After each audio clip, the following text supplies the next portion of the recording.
मेंगा बड़ा चोर सारा चोर दिया दा हक बड़ा दा हक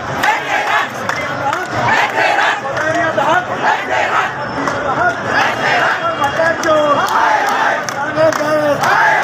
सारे गए तेनू दसिए तेनू सुनाइए तेनू दसिए तेनू दसिए मर गए भुखे मर गए भुखे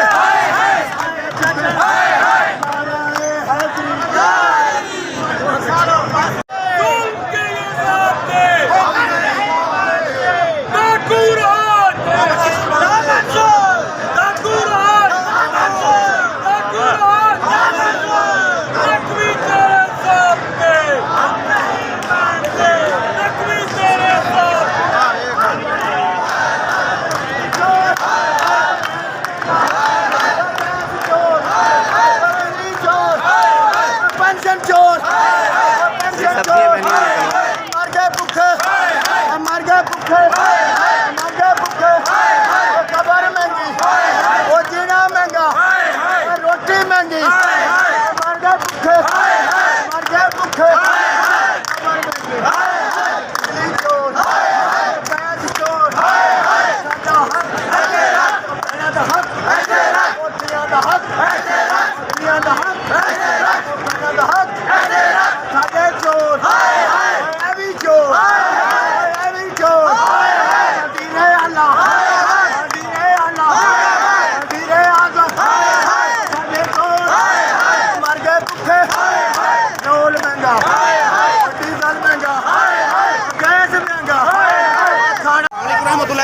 मैं हूं शान खान, आप देख रहे हैं फाकिब 24। मैं भी मौजूद लाहौर में ये जो पंजाब यानी कि गवर्नमेंट के जो मुलाजम हैं जितने भी हैं सूबा पंजाब के, वो एहतजाज कर रहे हैं अपना लाहौर सेक्रेटेरिएट के सामने।